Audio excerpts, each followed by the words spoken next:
antes de eso, quiero conversar con ustedes un poquito sobre el título de la prédica. El título que Dios me regala para esta prédica es El cáncer de la iglesia. El cáncer de la iglesia. Y yo, como escuché tan emocionado al pastor Robert, que hizo ese ay, ay, ay, voy a pedirle al pastor Robert que me dé una opinión. ¿Qué cree él que podemos considerar como el cáncer de la iglesia? Venga, acérquese aquí. En su opinión, ¿qué cree usted que es el cáncer en la iglesia? ¿O qué puede causar el cáncer en la iglesia? ¿Qué pregunta tan difícil? Creería que es todo aquello que silenciosamente empieza a consumirnos espiritualmente sin que nosotros nos demos cuenta y va enfermándonos a tal punto de matarnos espiritualmente si no lo paramos a tiempo. Ok, bueno, muy buena la opinión del pastor Robert. Es una opinión más a lo personal, a lo individual, a cada miembro de la iglesia. Pero llevémoslo a la iglesia de Cristo, al cuerpo. ¿Qué puede ser el cáncer de la iglesia? Yo veo muy emocionada a la maestra Ingrid en compartir. La estoy viendo por aquí, por el rabito del ojo. Así que para la maestra Ingrid, para no poner en aprietos a otras personas en la iglesia, para usted, ¿qué puede ser lo que genera el cáncer dentro de la iglesia? Si quiere, predico. Bueno, para mí yo diría que el cáncer de la iglesia es las finanzas. Las finanzas. No es las finanzas. La finanza es un problema de la dureza del codo de muchos de la iglesia. Pero no sé si no me estoy explicando bien, sino hay algo que puede causar el cáncer dentro de la iglesia de Cristo. Algo que daña a la iglesia como tal. No estamos hablando de deficiencias de la iglesia cristiana Ruá. No estoy hablando de inconvenientes o fallas que hay en la iglesia. Estoy hablando de algo que detona un cáncer dentro de la iglesia. ¿Qué ocasiona el cáncer en un cuerpo? El cáncer sale desde adentro. El cáncer no es algo externo, es algo que nace desde dentro del cuerpo y comienza a dañar y a destruir, y poco a poco va invadiendo el cuerpo y va dañando otros órganos. Entonces no sé si yo, explicando de esta manera, alguien puede decirme cuál puede ser la causa o el motivo de un cáncer. Una de las causas. Voy con mi esposa y luego con la hermana Margarita. Al micrófono, que la gente en la transmisión necesita escuchar tu opinión. La murmuración puede ser un cáncer. La murmuración puede ser un cáncer. Hermana Margarita. El pecado. El pecado puede ser un cáncer. Josué, te traduzco porque no llego hasta allá. La falta de fe. El chisme. Falta de perdón. Muy interesante. Pero muchas de esas son más causas externas que internas. Otras sí son internas, pero son muy personales. Yo hoy te voy a hablar de algo que destruye a la iglesia de una manera brutal, desastrosa, que la hace que no cumpla el propósito de Dios para el cual fue establecida la iglesia en algún lugar. Y hoy no voy a hablar solamente de la iglesia cristiana Ruá, voy a hablar de la iglesia de Cristo, de cada congregación que hay a nivel mundial, porque eso pasa en todas las iglesias a nivel mundial. Y yo espero que Dios me dé la sabiduría para compartir con usted este mensaje. Para mí, uno de los cánceres o la causa principal del cáncer dentro de la iglesia es la división.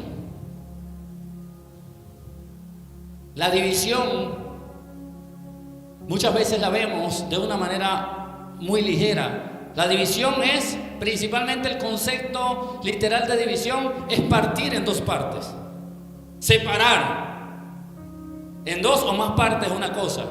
Pero dentro de la iglesia la división es más de una visión. Cuando yo tengo una visión distinta a la que Dios quiere para la congregación o para la iglesia o para el cuerpo de Cristo. Y cuando nosotros queremos hacer las cosas como yo las creo, como yo pienso que se debe hacer. Entonces, para mí, algo que ha destruido muchas iglesias que ha destruido muchos ministerios y que ha impedido que la iglesia de Cristo logre alcanzar a muchas almas es la división dentro de la misma iglesia. Porque tú y yo muchas veces estamos divididos. Estamos dentro de una misma iglesia, dentro de una misma congregación, pero estamos divididos. Yo quiero que usted lea Deuteronomio capítulo 32, versículo del 48 al 50, y vamos a leer la palabra en el nombre del Padre, del Hijo y del Espíritu Santo. Dice así la palabra del Señor: y habló Jehová a Moisés aquel mismo día diciendo: sube a este monte de Abarim, monte Nebo, situado en la tierra de Moab, que está frente a Jericó, y mira la tierra de Canaán, que la doy por heredad a los hijos de Israel. Y muere en el monte al cual subes, y sé unido a tu pueblo, así como murió Aarón tu hermano en el monte de Hor, y fue unido a su pueblo. Señor, te doy gracias por esta palabra. Te doy a ti toda la gloria, la honra y el honor, mi Dios. Aquí estoy como tu instrumento útil, que sea de edificación, mi Dios, para la iglesia, para nuestras vidas, y que hoy salgamos con otra perspectiva y otra mentalidad de este lugar. En el nombre de Jesús, amén. Puede sentarse. Y usted comienza leyendo estos versículos y usted dice: el pastor va a predicar de una cosa y sale hablando de otra. ¿Qué tiene que ver que Dios mandó a Moisés a subir al monte, a mirar la tierra prometida y a morir en ese lugar? Así como murió Aarón. Pero este es el final de toda la historia que le quiero contar. Empezamos con el final, porque esto tiene una causa, una raíz para que Moisés terminara en este lugar. Para que Dios le diera esta palabra a Moisés de que subiera al monte. Le dijo, habló Jehová a Moisés aquel mismo día diciendo: sube. Versículo 49, gracias. Diciendo: sube a este monte de Abarim, monte Nebo. Sube y mira, ¿qué le había prometido Dios a Moisés y al pueblo de Israel? Que iban a llegar ¿a dónde? A la tierra prometida. Cuando Dios lleva a Moisés a parársele a Faraón y a decirle: ve, párate frente al Faraón y dile que suelte a mi pueblo, que lo deje ir, porque si no va a haber las consecuencias. Había una voluntad y un propósito de Dios, que era por medio de Moisés hacer un recorrido y llevarlo a un lugar que Dios tenía preparado para esa nación. Y le dice: ve y párate frente al Faraón. Aquí comenzamos a ver algo muy especial. Dios levanta un líder, Dios levanta un hombre, una persona al cual le da una instrucción y le entrega un pueblo y le dice: párate, estoy contigo, ve y dile. Y comenzamos a ver otra cosa hermosa, el respaldo de Dios hacia Moisés, porque que un hombre que no tenía de pronto mucha jerarquía ni mucho poder se pare frente a Faraón a decirle que deje ir al pueblo que él tenía como esclavo, no es cualquier cosa. El rey lo que podía sacar la espada o decirle a sus soldados, a sus guardaespaldas: maten a este pelagato, como decimos en Venezuela.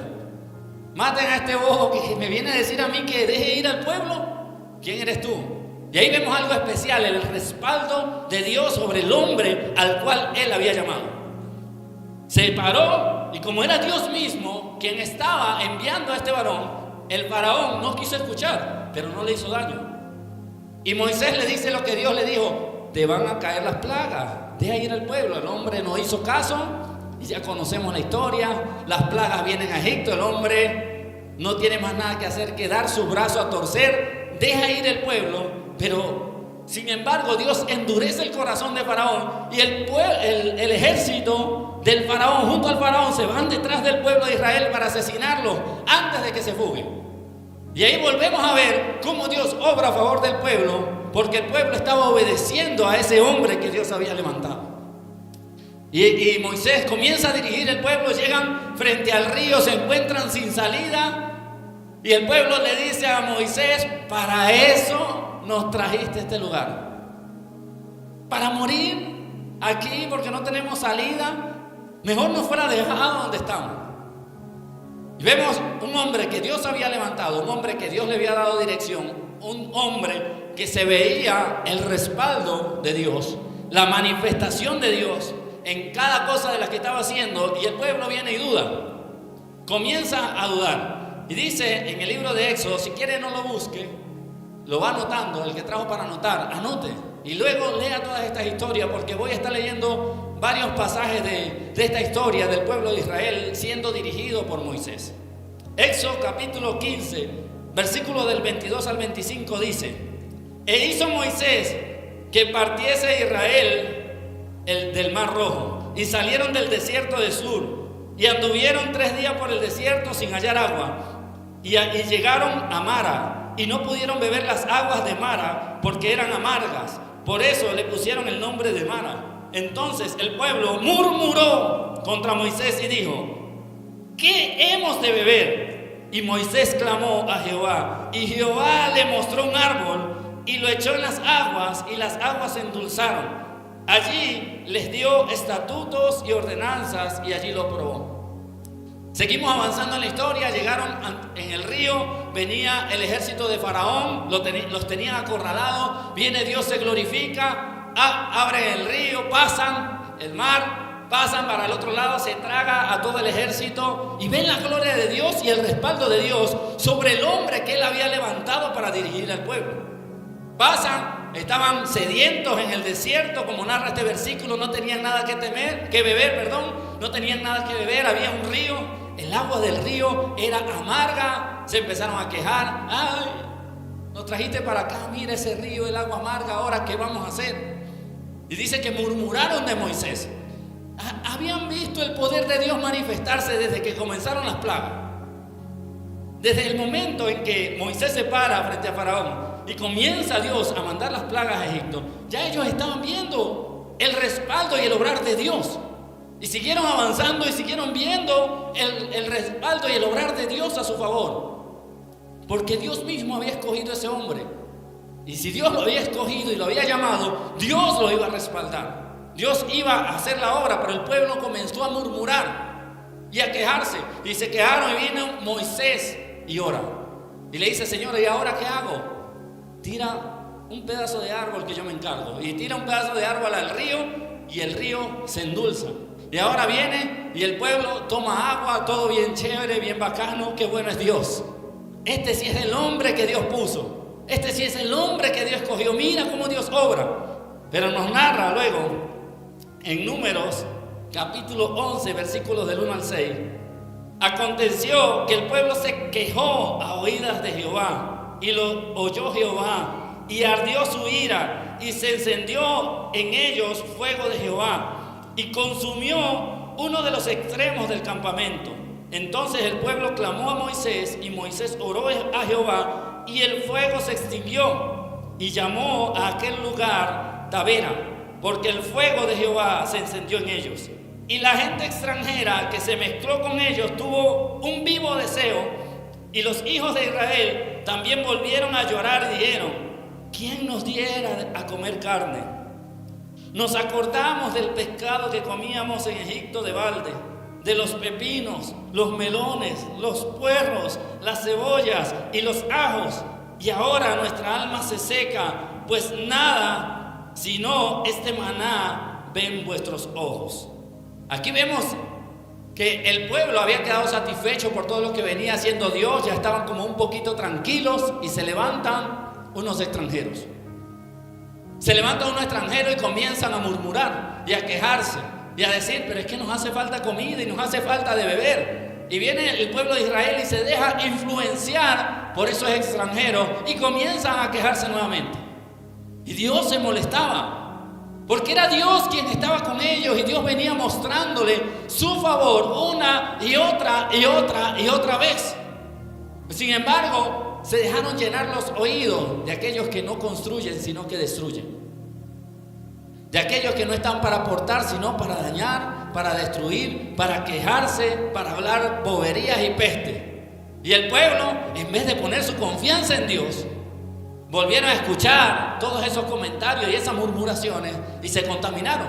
Y empezaron nuevamente a quejarse, a llorar. ¿Y quién nos da de comer? Solamente vemos el maná del cielo. No querían vivir el proceso. Dios les había prometido algo. Los voy a llevar a la tierra prometida.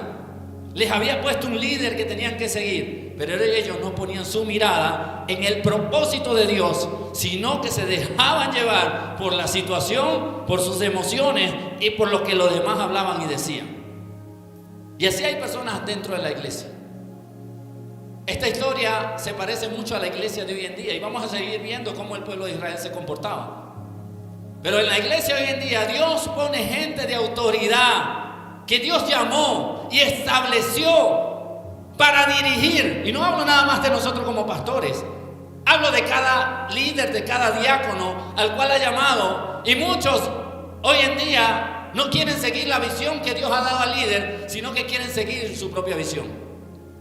Y empiezan a murmurar y empiezan a escuchar y empiezan a quejarse. Y me gusta así, no me gusta así, prefiero que esto, mira qué es lo que dice, mira lo que no dice. Y por eso la iglesia no avanza.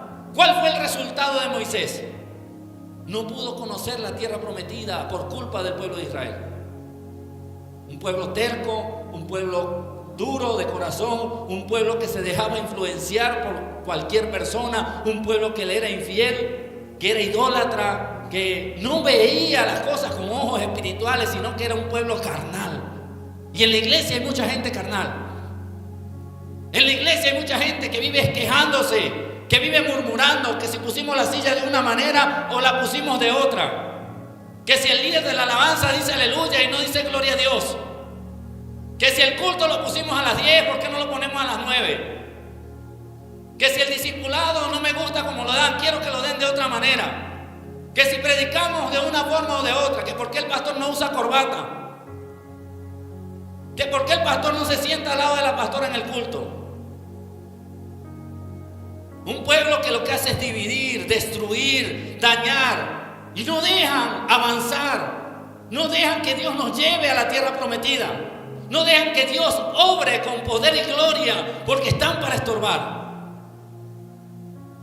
Y el final de las iglesias que son así es que terminan destruidas o no crecen, no avanzan, porque hay gente que no camina en la visión que Dios dio.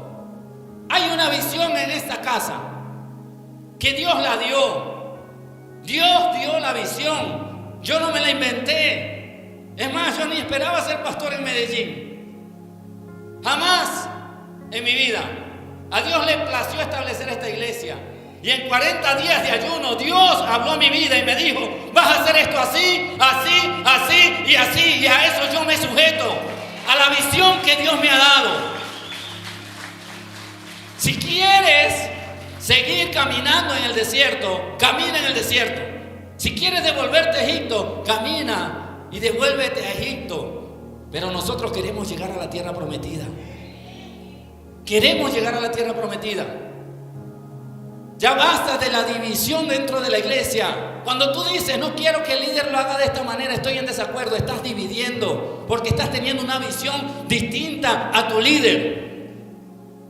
Empiezan y Gabriel dice: vamos a hacer los ensayos el día miércoles otra vez. No, el miércoles no, me gusta más el sábado. Yo creo que el sábado es mejor porque a mí me conviene que este abusador, ese gordito fastidioso, otra vez los miércoles. Amén, líder. Si los miércoles tú crees que es mejor y Dios te está direccionando los miércoles, heme aquí, estoy presto para la batalla, camino contigo y vamos a seguir derribando. Vamos a seguir trayendo libertad, sanidad, que los demonios se sigan yendo y nosotros vamos a seguir caminando en la visión que Dios está dando. Pero siempre alegando, siempre quejándote, siempre murmurando, siempre diciendo: yo creo que yo lo hago mejor. Y le decía a varios esta semana: voy a soltar una bomba lacrimógena. Hoy vengo como una espada de dos filos en las manos del Señor, a hablar lo que Dios puso en mi corazón. Ya basta de división, ya basta de murmuración. Sujétate, deja la altivez en tu corazón, deja la arrogancia. Si Dios no te ha puesto a ti en un lugar de eminencia, es porque no tienes el corazón preparado. Y mientras sigas alegando, mientras sigas reuniéndote con otros del ministerio, hablar mal de tu líder, no vas a avanzar. Ve, ten los pantalones bien puestos y los granos bien puestos y dile a tu líder: me parece que estás haciendo esto mal. En vez de estar yéndote a quejar en otro lado. Y esta no es una palabra para los invitados, me perdona. Esto es una exhortación para la iglesia. Y ojalá muchas iglesias vean esta palabra, porque es para la iglesia de Cristo. Vienen los de afuera. Aquí dice que los extranjeros comenzaron a hablar y ellos se dejaron influenciar. A veces viene a hablar alguien hasta que no es del ministerio a opinar, ni sabe lo que se está haciendo. Y viene alguien de bobo del ministerio y lo escucha y se deja contaminar el corazón y empieza a dañar dentro del ministerio, dentro de la iglesia, dentro de la congregación. Mi amado, si usted quiere seguir siendo esclavo y estar en Egipto comiendo ajo, cebolla, puerro, melones, lechosa, lo que quiera, hágale. Por ahora nosotros vivimos el proceso del maná. Pero va a llegar un momento donde no nos vamos a montar en el monte, valga la redundancia, y vamos a mirar de lejos la tierra prometida. Yo creo que yo voy a poner el pie en esa tierra y voy a decir: aquí estoy, porque caminé en la visión que Dios me ha dado. Caminé en el propósito que Dios puso en mi vida. Dice Números 14, 1 al 4. Entonces toda la congregación gritó y dio voces, y el pueblo lloró aquella noche. Y se quejaron contra Moisés y contra Aarón todos los hijos de Israel. Y les dijo toda la multitud: ojalá muriéramos en la tierra de Egipto, o en este desierto, ojalá muriéramos. ¿Y por qué no nos trae Jehová a esta tierra? ¿Y por qué nos trae Jehová a esta tierra para caer a espada? Y que nuestras mujeres y nuestros niños sean presas. ¿No nos sería mejor volvernos a Egipto? Y decía el uno al otro: designemos a un capitán y volvamos a Egipto. Esto se parece con muchos comentarios dentro de la iglesia. Levantarse en contra del líder. Se quejaron contra Moisés y contra Aarón los hijos de Israel. Hay mucha quejabanza, mucha murmuradera, mucho chisme. Por ahí hablaron del chisme, de la murmuración, que lo que trae es división, destrucción dentro de la familia, en la fe, dentro de la iglesia. Se levantaron en contra del líder, o en contra de los líderes, porque están hablando de Moisés y de Aarón. Se empezaron a quejar, incluso a lamentarse, y le dijeron: Señor, mátanos más bien, por no querer caminar en el propósito que Dios tenía. Se quejaban, murmuraban, hablaban, chismeaban, y no conforme con eso, se levantaron en rebelión. Y decían el uno al otro: designemos un capitán y volvamos a Egipto. Se levantó la división dentro del pueblo. Querían dar un golpe de estado, porque ellos pensaban que eso era lo mejor. Lo triste hoy en día de la iglesia es que no entiende que los planes de Dios y los propósitos de Dios están por encima de los nuestros. Y aunque muchas veces tú y yo no entendemos el porqué de las cosas, Dios sabe por qué lo está permitiendo y por qué está llevando al pueblo a caminar por ese lugar. Moisés tampoco se imaginaba por qué Dios lo había llevado al desierto. Moisés no sabía por qué todo ese proceso, pero Moisés decidió obedecer porque Dios lo llamó. ¿Usted cree que para Moisés era una bendición que el pueblo estuviera día y noche quejándose de él? Usted sabe la carga de tener una iglesia quejona, una iglesia murmuradora, y uno tener que orar y decirle: Señor, aquí estoy, no importa, sigo adelante, bendice la vida de ese hombre o de esa mujer. Seguimos avanzando. En muchas ocasiones Dios quería consumir al pueblo y Moisés iba con Aarón y levantaba un altar y pedía misericordia. Y Dios, gracias a Moisés y Aarón, no consumía al pueblo de Israel. Y venían los frescos, los bendecidos, a darle un golpe de estado, porque no entienden. Hay una tendencia del ser humano a querer ser siempre mejor que el otro y a querer tener la razón. Yo creo que si se hace así es mejor. Yo creo que si oro de esta manera es mejor. Yo creo que si pinto la iglesia de esta manera hay más santidad y más presencia del Espíritu. Yo creo que si los de adoración o de la alabanza usan un uniforme van a reflejar más santidad.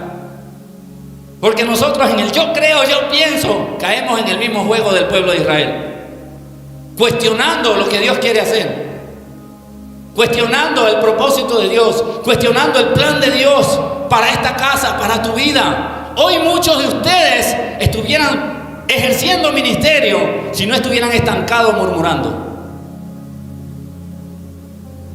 si no se estuvieran reuniendo por ahí en sillas de escarnecedores a comerse la carne de muchos de los que están sirviendo hoy en la iglesia. Estuvieran avanzando y creciendo si pusieran su mirada en Jesús y confiaran en el propósito de Dios para esta casa. Muchos, porque hablamos mucho pero hacemos poco. Hace poquito se convocó a evangelismo. ¿Quiénes fueron? Pues es muy fácil decir, quiero ganar almas para Cristo. Si la iglesia hiciera tal cosa, aquellas sillas no estuvieran vacías porque alcanzáramos almas. Y cuando convocan un evangelismo no vas. Porque tu manera es la que funciona. Yo creo que debe ser así. Yo pienso que el líder está equivocado. Yo creo que. Murmuración, queja, división. Destruyes, dañas. Te dañas a ti mismo primeramente y luego dañas a la congregación. Yo no digo que el líder de esta casa, como pastor que soy, o los líderes de cada ministerio tengan la verdad absoluta. Somos seres humanos y nos podemos equivocar. Y estamos prestos para escuchar y decir, está bien, quiero escuchar la opinión que tienes. De pronto lo que tú me vas a decir proviene de Dios. Y yo puedo cambiar y tomar una decisión distinta. Pero la mayoría no hace eso. La mayoría va donde la hermana que vive cerca o el hermano que vive cerca a decir lo que piensa. ¿Sabe qué gritar? No me gusta que el pastor predique gritado. No, ya se le está metiendo el chuki al pastor. Me gusta más cuando predica así, apacible, con amor, con misericordia. Y viene a gritar y empieza a prestarle oído a esa persona que fue a hablar de eso. Y luego le dice a Jonathan, ¿no te has dado cuenta que el pastor está predicando muy gritado? Y que ahora parece que está regañando. En vez de pararse firme y decir, ¿sabes qué? A mí me gusta que el pastor predique palabra de Dios gritado, hablado, llorado, bailando, brincando, como sea. Pero yo quiero escuchar palabra. Y si a ti no te gusta que el pastor predique gritado, mijo, entonces tráigase 2 tapones de oído o se va de la iglesia. Pero no vengas a destruir y a dividir, a dañar, a murmurar, a quejarte. Dice, es que esta gente, este pueblo de Israel era una bendición. Números 16, versículos del 1 al 3. Números capítulo 16, versículos del 1 al 3 dice: Coré, hijo de Isaac, hijo de Coat, hijo de Leví y Datán, y Abirán, hijo de Eliam, y On, hijo de Pelet, de los hijos de Rubén, tomaron gente y se levantaron contra Moisés con 250 varones de los hijos de Israel, príncipes de la congregación, de los del consejo, varones de renombre, y se juntaron contra Moisés y Aarón y les dijeron: basta ya de vosotros, porque toda la congregación, todos ellos son santos, y en medio de ellos está Jehová. ¿Por qué pues os levantáis vosotros sobre la congregación? Otro golpe de estado, salieron los líderes y se levantaron en contra de Moisés y de Aarón a decir que ellos estaban enseñoreando del pueblo. Y Moisés y Aarón estaban ahí porque Dios los mandó. Dios casi obligó a Moisés a cumplir ese propósito. Porque el que conoce la historia sabe que cuando Dios habló con Moisés, ¿qué le dijo a Moisés? ¿Me vas a enviar a mí que no sé ni siquiera hablar bien? Soy tardo para hablar, Señor. Envía a otro que esté más preparado, que tenga más capacidad, que de pronto tenga mejor léxico, mejor ropa. No me escoja a mí, escoge a otro. ¿Y qué le dijo Dios? Está bien, te voy a cambiar porque tú eres muy feo, porque no estás preparado, porque estás muy barrigón como el pastor Leonardo, o tienes los dientes muy grandes. No, vamos a cambiar a Moisés por otro porque se quejó y no quería asumir el reto. Dios le dijo: no, te escogí a ti. te escogí a ti, y aunque tú no puedas hablar, prefiero ponerte a otro al lado que hable por ti, pero tú seguirás siendo el hombre que yo establecí para dirigir a mi pueblo a la tierra prometida. Yo fui el que te escogí y nadie puede estar por encima de mi voluntad, ni siquiera el mismo Moisés.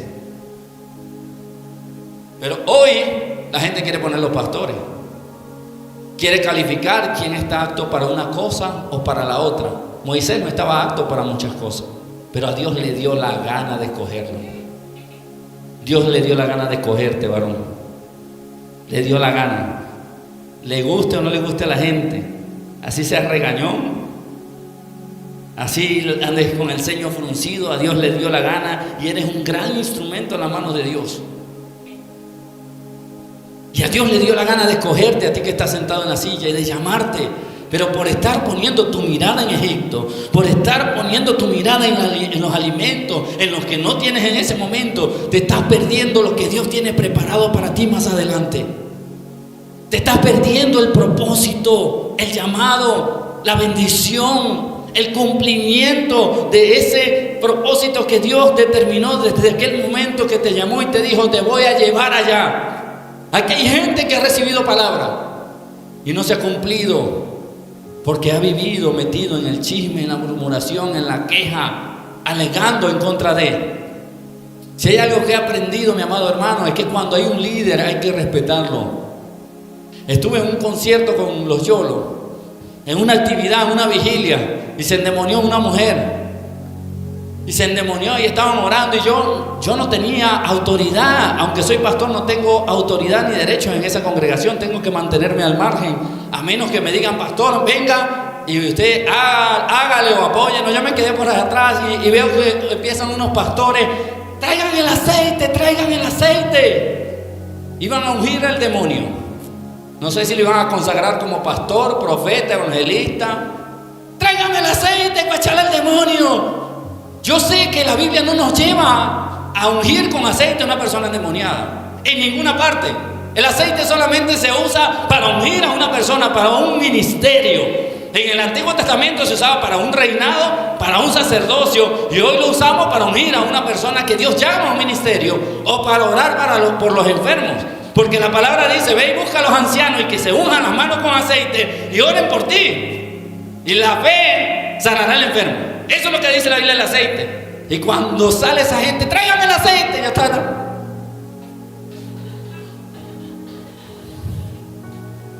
Y eso tenía eso amarrado con ganas de decirle: eso no se hace. Pero me tuve que callar.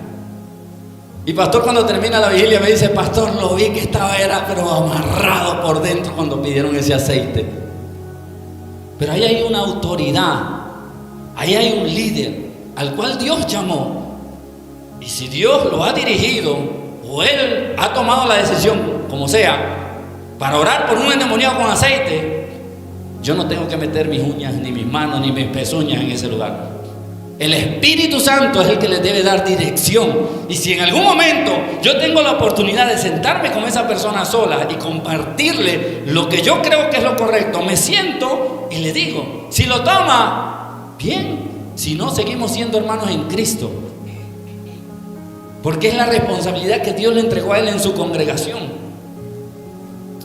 Pero nosotros estamos empeñados en hacer las cosas. Ahí llega cualquier persona autoritaria que cree que tiene la razón y empieza a alegar ahí y decir: no unja con aceite a los demonios, que los va a convertir en pastores. Y empieza a alegar y forma tremenda situación ahí por la terquedad y el orgullo y la altivez de nuestro corazón. Así estaba el pueblo de Israel, alegándose: debería ser así. ¿Por qué no nos devolvemos? ¿Por qué no avanzamos? ¿Por qué no nos subimos? ¿Por qué no nos bajamos? El pueblo es una cosa seria. Quejas y quejas y quejas. Se levantaron, dicen: basta ya de vosotros. Así se han levantado muchas congregaciones. Y le dicen al pastor: basta ya de usted. ¿Quién eres tú para destituir a alguien que Dios llamó? ¿Quién eres tú para ir encima o caminar encima del líder de tu ministerio, del líder de tu grupo de conexión, del líder de tu reunión, de tu casa. ¿Quién eres tú? Estamos llamados a caminar en una sola visión, en unidad. Ellos veían el resultado, veían el respaldo de Dios en Moisés, ¿sí o no? ¿No se veía el respaldo en Moisés? Lo vieron de muchas maneras. Sabían que Moisés era el hombre que Dios había escogido, pero aún así se quejaban, murmuraban y dividían y destruían. ¿Por qué? Si Dios te trae a un lugar es para tú ser parte de ese lugar y aportar y ser de bendición, no para destruir. Estamos cansados de ustedes. Se están poniendo por encima de la congregación. Fíjese lo que sigue haciendo el pueblo de Israel. Números capítulo 16, versículos del 41 al 46. Dice: el día siguiente, toda la congregación de los hijos de Israel murmuró contra Moisés y Aarón, diciendo: vosotros habéis dado muerte al pueblo de Jehová. Y aconteció que cuando se juntó la congregación contra Moisés y Aarón, miraron hacia el tabernáculo de reunión, y he aquí la nube lo había cubierto, y apareció la gloria de Jehová ¿sobre quién? Sobre Moisés y Aarón.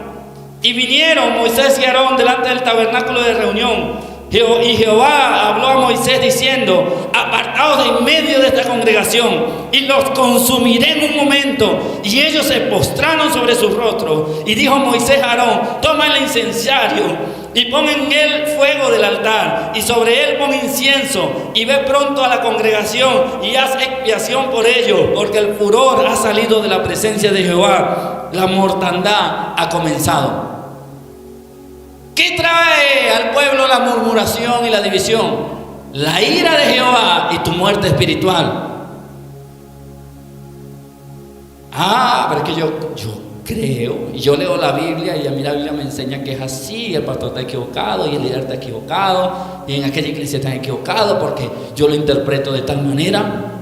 Hace poquito hablaba con un pastor de otra congregación, ayer, y hablábamos de un tema controversial, de lo que es el divorcio dentro de la iglesia. Y ese pastor tiene una postura distinta a la mía, y yo no entré en conflicto con él. Yo le dije: pastor, cuando quiera nos reunimos personalmente a estudiarlo, y yo aprendo de usted y usted aprende de mí, y lo que sea correcto, en eso caminamos juntos. ¿Para qué yo me voy a poner a pelear y a debatir por la postura que él tiene o por la que yo tengo? Si a la final ninguno de los dos tenemos la verdad absoluta. ¿No es más fácil llegar al punto de conciliación y decir: sentémonos, hablémonos, vamos a estudiar, a buscar, y veamos quién realmente tiene la razón? O de pronto cada uno tiene algo de razón, y juntando las dos partes llegamos a la verdad.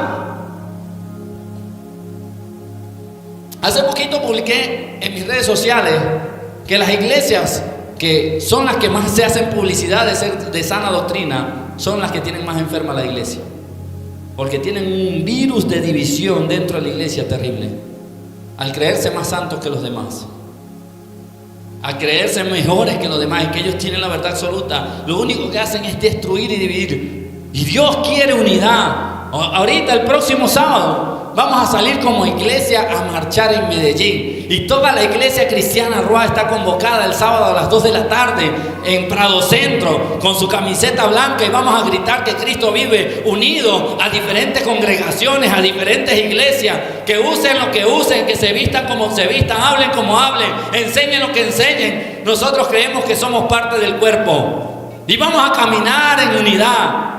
Ya no más división, no más murmuración. Yo fui a una iglesia en Medellín cuando llegué, que el baterista se subía en muchos a tocar batería en el culto, y eso parecía que me iba a dar un infarto. Lo veía como irreverente, irrespetuoso, con esos shorts aquí, o como lo llamamos nosotros, bermudas. Y vengo yo al culto, es más, no, a Samuel sabe que aquí no va a hacer esa gracia porque le doy con los 5 ministerios. Aunque las piernas no se le van a ver de lo flacas que la tiene, pero... Y yo me acuerdo que Daniel nos acompañó a esa iglesia, y Daniel, cuando llegó y vio esa iglesia toda negra, oscura y con luces, dijo: esto es del diablo. yo no me congrego aquí. No me gustó. Y a mí me encantó realmente la iglesia. A él no le gustó porque en su gusto no se sentía bien en ese lugar. Y a mí la iglesia pintada de negro ni pendiente. Mira cómo terminamos nosotros. Y no fue porque lo buscamos. Ya yo daba mucho el testimonio de por qué Dios nos llevó a tener la iglesia pintada de negro. Y una iglesia toda pintada de negro en Venezuela, una iglesia pintada de negro es del diablo. Eso es satanismo. Y yo vengo de Venezuela y empiezo a congregarme en esa iglesia, y cuando veo todo eso negro y oscuro, y yo, santo Dios, y las luces y la pantalla LED y la alabanza muy buena, pero en lo que miro al baterista con nociones, creo que era hasta peludo, creo que tenía un zarcillo, no recuerdo muy bien. Lo cierto es que era el prototipo contrario al que todo cristiano cree que debe ser una persona en el altar. Y yo miro a ese muchacho y yo digo, bueno, Señor, si el pastor de esta congregación, y yo no era pastor en ese momento, ni soñaba con ser pastor, yo dije, si el pastor de esta congregación le permite a sus músicos subir de esa manera, ¿quién soy yo para ir en contra de eso? Él le va a rendir cuenta a Dios si lo está haciendo bien o lo está haciendo mal. En esa iglesia donde el baterista subía con mocho, con zarcillo y con el pelo largo, y el bajista tenía una barba así que si le caía un piojo se le perdía. Para encontrarle ese piojo tenían que rasurarle, quitarle toda la barba. Una barba que no se le veía casi el rostro. Y dije, Señor, si tú lo permites y el pastor tiene esa visión, yo no soy nadie. En esa iglesia yo duré casi un año congregándome. Y serví como mujer. Primera vez en mis 20 años, casi 20 años en el evangelio, primera vez en casi mis 20 años en el evangelio que sirvo como mujer. Nunca había servido como mujer. Y en esa iglesia serví como mujer, fue mi primer ministerio en esa iglesia, atendiendo a la gente. Le daban a uno una riñonera con una linterna, un lapicero y una libretica. Por si había que la persona quería anotar algo o uno iba a tomar nota. La linterna es porque la iglesia era oscura. Si a usted le parece que esto es oscuro, allá uno no veía nada. Llegaba la gente y uno prendía la linterna, sígame. En serio, era así la iglesia. Y uno lo llevaba hasta el asiento y le alumbraba el asiento, y la persona pasaba y se sentaba. Y yo, Dios le bendiga, y guardaba mi linternita y me iba otra vez para la posición donde me tocaba esperar a la gente. Y así pasaba todo el culto sirviendo como mujer. Meses después me dan la oportunidad de integrarme en el área de audiovisual y comienzo a servir en el área de sonido, que es lo que me gusta. Y comencé a servir. Para mí no fue un impedimento ni satanicé la iglesia porque el baterista o porque el pastor permitía ciertas situaciones con las que yo no estaba de acuerdo. ¿Sabe qué se le dice eso? ¿Cómo se le llama eso? Madurez. Madurez, porque yo tengo mi mirada puesta en Jesús, el autor y consumador de la fe. Y yo no sabía si ese muchacho en mochos o en bermudas o aquel barbudo tenía una comunión más profunda que yo con Dios, o tenía una vida más de santidad mucho mayor que la mía. Pero como nosotros nos dejamos llevar por las apariencias, pero Dios mira el corazón. Si la iglesia aprendiera a ser madura y a seguir la visión que Dios ha establecido, cada iglesia hoy estuviera impactando muchas vidas. Pero mucha gente no viene a la iglesia porque te escucha a ti hablando mal de la misma iglesia, o hablando mal de un hermano, desprestigiando a aquel hermano que viene contigo en la congregación. Y con el perdón y el permiso del hermano Darwin, lo voy a usar como ejemplo. El varón Darwin, cuando lo conocí, tenía el diablo metido. Lo hablo así porque nos tenemos mucha confianza. Era un varón que lo que hablaba era pura lava de volcán, los pensamientos, su carácter, lo impulsivo, y era bravo y malo, y el ceño era así. Y todo el mundo le tenía miedo al hermano Darwin, que el hermano Darwin sea muy bravo. Pero durante todo este tiempo he visto cómo Dios ha ido transformando la vida del hermano Darwin. Y cómo su carácter ha ido cambiando, su personalidad. Imagínense que ni chistes echaba. Y no hace mucho me dijo, pastor, ya estoy echando chistes, ya me río.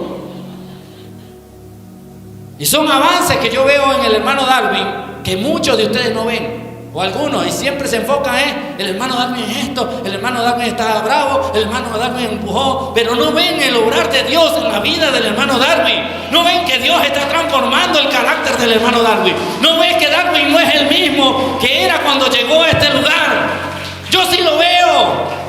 Y veo lo que Dios ha hecho en tu vida y en la tuya y en la tuya, y lo que ha hecho en la mía. Y yo prefiero valorar lo que Dios ha hecho en la vida de ese varón que lo que todavía le falta por cambiar.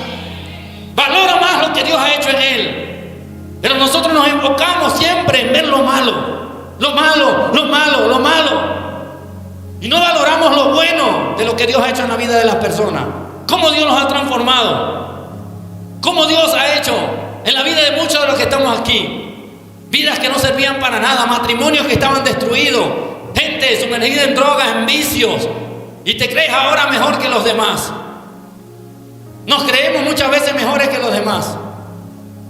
No somos nada si Dios no hubiese llegado a nuestra vida. Esa es la conducta de un pueblo al cual Dios desechó. Y Dios tuvo que hacerse un nuevo pueblo que se llama iglesia. Porque vino a ese pueblo y su pueblo le rechazó. Y gracias, lamentablemente, que ese pueblo lo rechazó, lamentablemente para ellos, hoy tú y yo tenemos salvación y vida eterna. Números 21, versículos 4 y 5. Después partieron del monte de Or, camino al Mar Rojo, para rodear la tierra de Edom, y se desanimó el pueblo por el camino. Y habló el pueblo contra Dios y contra Moisés. ¿Por qué nos hiciste subir de Egipto para que muramos en el desierto?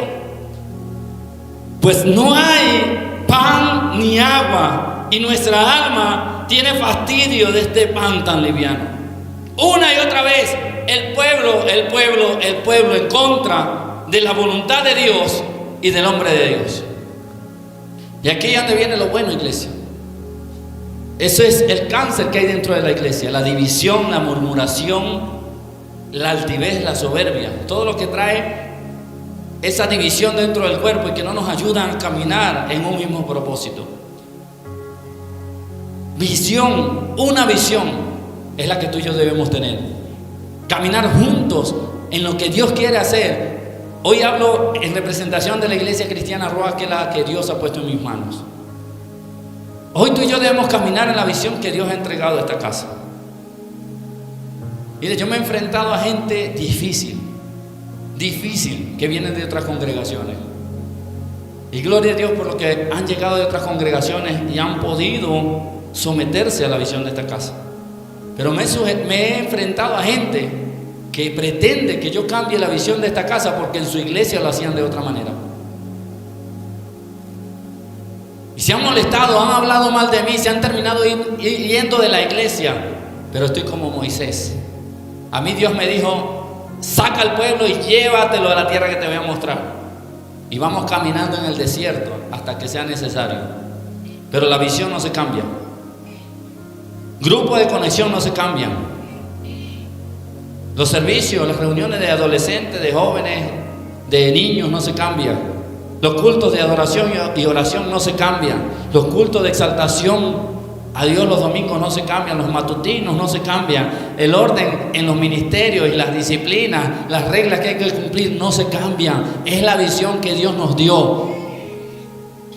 Dios nos dijo: caminen así y así vamos a caminar. A mí me llegaron conchudos a mi casa a decirme: pastor, cámbiale el nombre a la iglesia. ¿Cómo? Cámbiale el nombre a la iglesia. ¿Cómo así? Sí, porque usted es venezolano y su iglesia se debería llamar Iglesia Misionera Roa, porque usted es un misionero que viene de Venezuela. ¿Cómo? Si cuando a mí Dios me habló, me dijo que la iglesia se llamaba Iglesia Cristiana Roa, ¿por qué yo le voy a cambiar el nombre? Si a nosotros Dios nos dio una identidad. Ah, no, pastor, es que en la iglesia donde yo vengo los domingos suben un niño a cantar, le dan la oportunidad. Pero es que a mí Dios no me mandó a poner esto, yo sí canto, ni a dar una noche de talento, un culto de darle oportunidad a la gente. Aquí se suben ministros de Dios que están consagrados y que Dios ha llamado al altar. Por eso hoy muchos niños están apartados del Señor después de adultos porque le adelantan los procesos y lo ponen a llevar cargas espirituales que todavía no están preparados para llevar. Miren todos esos niños predicadores de hace 10 años que salían en YouTube, que eran muy famosos. ¿Qué son hoy en día? Apartados y descarriados. Porque esto no es juego. Predicar la palabra de Dios trae carga espiritual y ataques del enemigo, y pone a los niños pensando que es una gracia. A los niños hay que formarlos en la palabra, no darle oportunidades para que canten en un culto. Instruye al niño en su camino, y aún cuando fuese viejo no se va a apartar de él. Y así me han llegado mucha gente, y pastores en la iglesia hacían el discipulado de tal manera. Gloria a Dios. ¿A qué iglesia he ido yo a cambiar el discipulado? A ninguna. Porque Dios le dio una visión a ese pastor. Y acá en esta casa Dios nos dio una visión, una manera de hacer las cosas, y a esa nos sujetamos. Y la historia es muy triste porque el líder terminó pagando también las consecuencias del pueblo. Moisés no pudo entrar a la tierra prometida por todos estos cabezones que lo hicieron perder la compostura, y terminó no llegando a la tierra prometida. Pero hay un antídoto al cáncer. Para este cáncer sí hay un antídoto, no como el cáncer natural, que solamente un milagro de Dios prácticamente. Hay un antídoto, y es lo que sucedió en la historia de Nehemías. Nehemías es la otra cara de la moneda con el pueblo de Israel.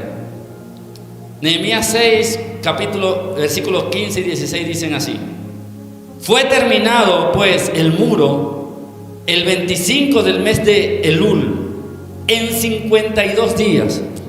Y cuando lo oyeron todos nuestros enemigos, temieron todas las naciones que estaban alrededor de nosotros, y se sintieron humillados, y conocieron que por nuestro Dios había sido hecha toda la obra.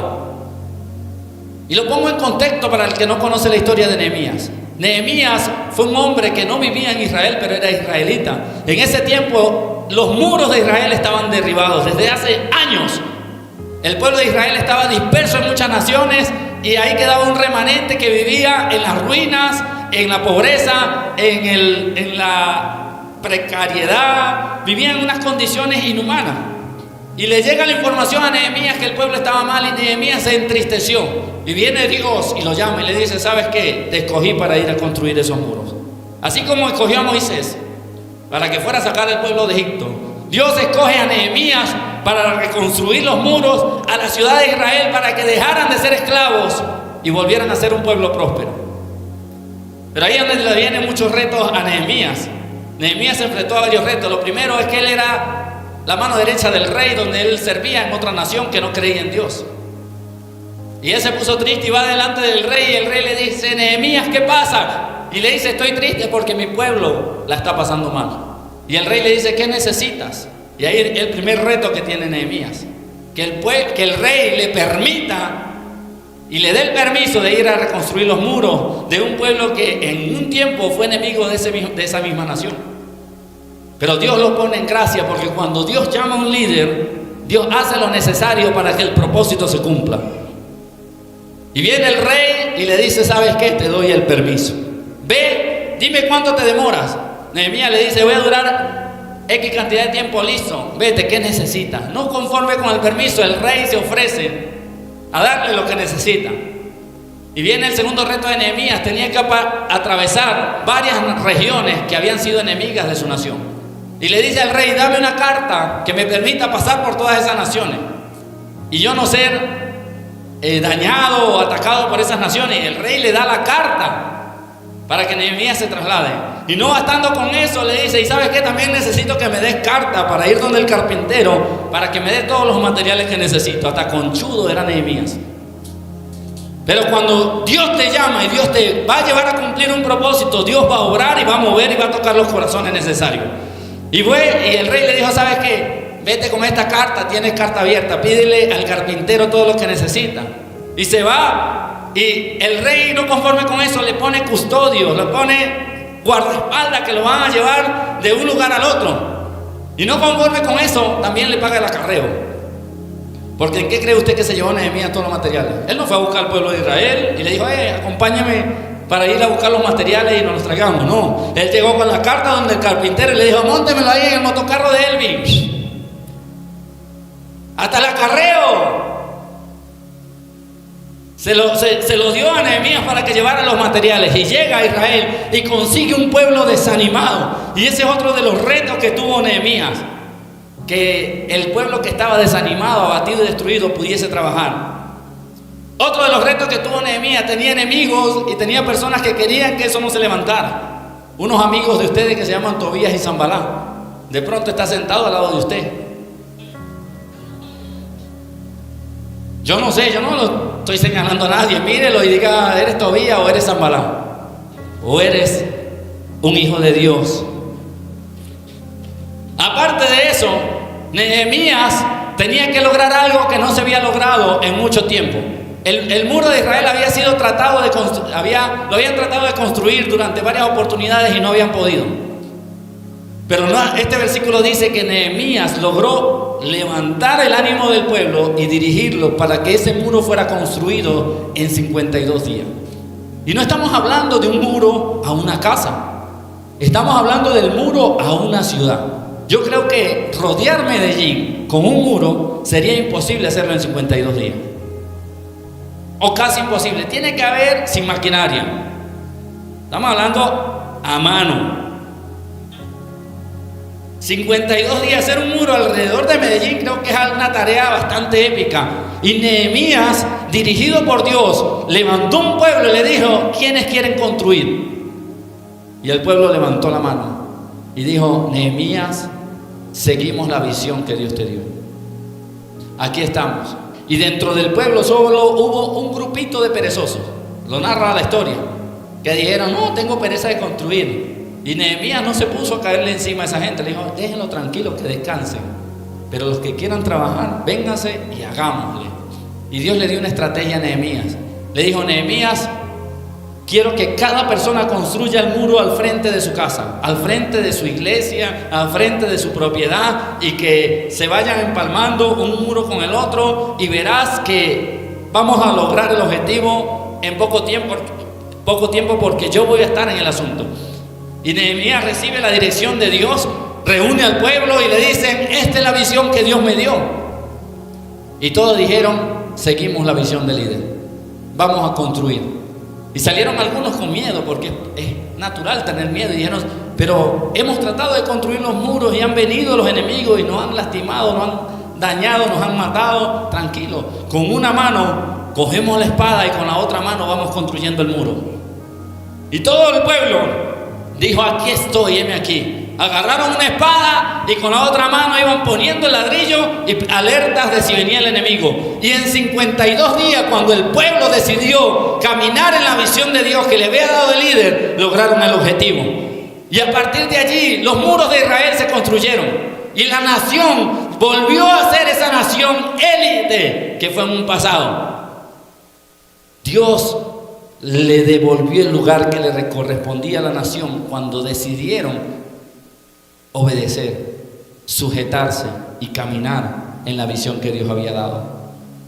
Son dos historias paralelas. ¿Se vio el respaldo de Dios en Moisés? Sí. ¿Se vio el respaldo de Dios en Nehemías? Sí. ¿Se vio que Dios le proveía y le daba a Moisés y al pueblo? Sí. ¿Se vio que Dios le daba al pueblo de Israel y a Nehemías? Sí. Dios obró de la misma manera con los dos hombres que había llamado, pero el pueblo reaccionó de manera distinta. El resultado de uno fue no llegar a la tierra prometida, y el resultado del otro fue volver a ser una nación élite, una nación de autoridad, de renombre en todas las naciones. Si tú, amado hermano, quieres que el propósito de Dios se cumpla, sujétate la lengua, arráncate el orgullo, quítate la altivez del corazón y comienza a agarrar la espada con una mano y con la otra a poner el ladrillo. Defiende lo que Dios está haciendo y construye para que lo que Dios está haciendo pueda llegar a su final, a concluirse esa construcción y podamos ver la gloria de Dios Ya basta de Tobías y Sanballat. Ya basta de pueblo murmurador y quejón. Ya basta de pueblo que siempre dice que tiene la razón. Es necesario ser manso y humilde de corazón. Siempre Dios le ha gustado trabajar con alguien a la cabeza. Porque donde hay muchas cabezas se vuelve todo un desorden y hay división. Una visión es lo que queremos tener, no una división. Y yo oro para que el cáncer que destruye a las iglesias hoy quede totalmente erradicado en la iglesia cristiana rural. Que haya gente con un corazón dispuesto a sujetarse y a decir amén. Y yo no estoy hablando de que ahora yo soy el Papa Juan Pablo II o el de ahorita, que soy infalible y que yo no me equivoco, porque más de uno puede malinterpretar la palabra y llevarlo a otro territorio que yo no estoy hablando. Yo me estoy enfocando en que si la visión es de Dios, si se está viendo el respaldo, se está viendo el resultado, si Dios está en el asunto, entonces ¿por qué yo voy a ser piedra de tropiezo y por qué yo voy a destruir desde adentro si más bien yo puedo construir? Si yo más bien puedo aportar, si yo más bien puedo ser de bendición a lo que Dios está haciendo en este lugar. ¿Qué es lo que tú quieres? ¿Quieres honra y no sabes honrar? ¿Quieres respeto y no sabes respetar? ¿Quieres sujeción y no te sujetas? ¿Quieres que Dios te bendiga y no bendices? ¿Quieres que Dios te lleve a un lugar para servirle y tú no comienzas sirviendo a otros? Se trata de bajar la cabeza y ser siervo. Vuelvo y le digo, yo no estoy en este lugar porque yo me inventé una iglesia en Medellín, como dicen algunos tocuyanos.